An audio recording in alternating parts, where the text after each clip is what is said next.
Today, we're going to dive into one of the most foundational and, let's be honest, one of the most dramatic moments in the entire Bible. We're talking about the covenant God makes with Abraham. It's this incredible story about a promise that seems totally impossible, and it's sealed with a ritual that is, well, it's pretty shocking. All right, let's just get right to the heart of it, right? The big question that hangs over this whole story. I mean, in our world, a promise might be sealed with a handshake, maybe a signature on a piece of paper. So, why on earth does this ancient promise involve cutting animals in half? It's jarring for sure, but understanding this is the key to unlocking everything. The clue was actually hidden right there in plain sight in the original language. The Hebrew word for covenant is berit, and its root, it literally means to cut. They would talk about cutting a covenant. So the very language tells you this isn't some casual agreement. This is a life-binding, blood-soaked commitment. And this is a really key distinction we've got to make. We tend to think in terms of contracts. A contract is conditional. If you do this, then I'll do that. And if one person messes up, the contract can be broken. But a covenant? Oh, that's a different beast entirely. It's an unbreakable pledge. It's permanent. And it's not based on performance. It's based on life and death itself. Okay, so that brings us to the man at the center of this whole thing, Abraham. You've got to picture this. He's an old man, his wife is well past childbearing age, and then God shows up and makes him a promise that just sounds completely and utterly impossible. So the question becomes, how do you guarantee a promise that defies all logic? And I mean, the promise God makes is just staggering. We're not talking about a couple of kids. We're talking about descendants as numerous as the stars in the sky. Not just a backyard, but a huge inheritance of land.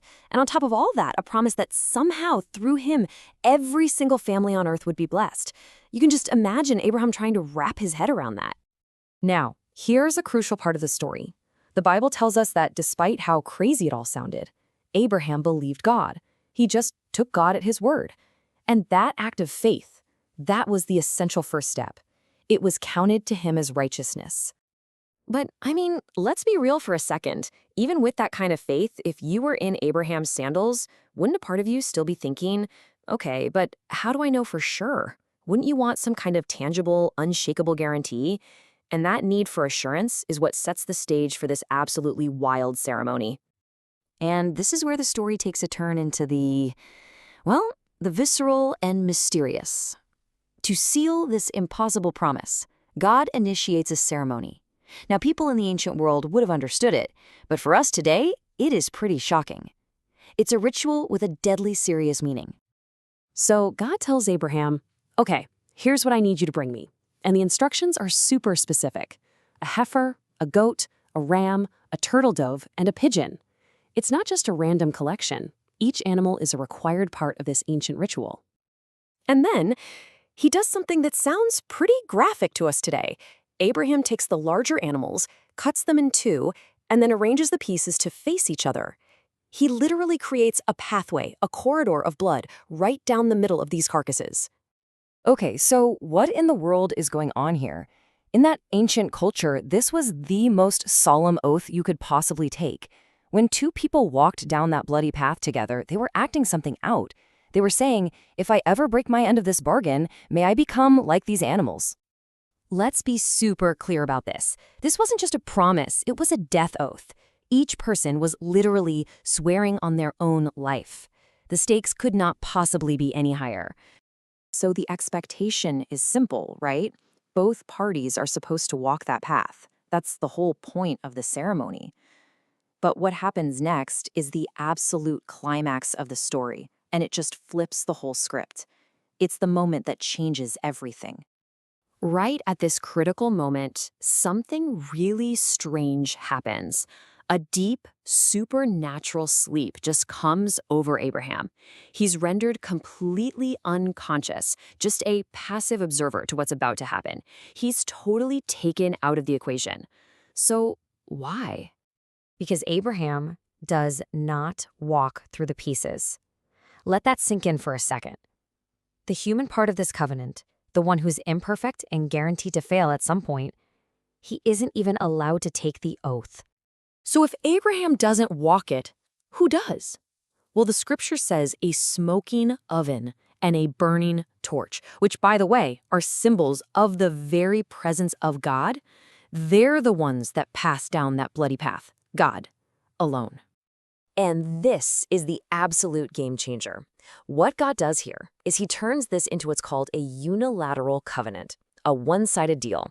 By walking that path by himself, God takes on the entire obligation for both sides. He is basically saying, I will keep my side of the promise, and I will keep your side of the promise. And if this covenant is ever broken by you or anyone after you, the death penalty, that curse, it's going to fall on me. Now, this incredible moment, this one-sided promise, it's not just a standalone story.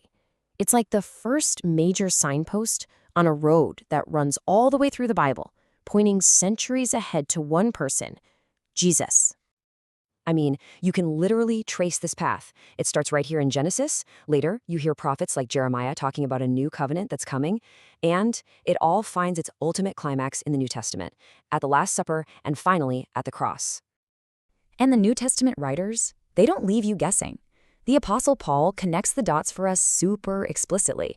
He says that when God promised a seed to Abraham, it wasn't just talking about a bunch of descendants.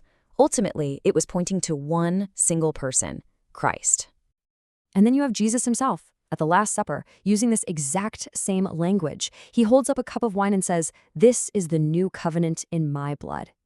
He is directly tying his own death to that ancient, bloody ritual of cutting a promise. Okay, so that's a wild, ancient story, right? But what does it have to do with us? Why should you care? Well, it turns out this ancient oath is incredibly relevant for us today. Here's the bottom line. This story shows us a God who literally binds himself to his own promises. It tells us that salvation isn't something we achieve, it's something that God starts and that God finishes. It means that grace is what fulfills the covenant, because we can't. In short, Jesus is the one who keeps the covenant for us, because we never could. He's the one who walks the bloody path in our place. So I'll just leave you with this question to chew on. If the foundation of it all isn't our ability to hold on, but God's unbreakable life and death oath to hold on to us, what does that change for you today?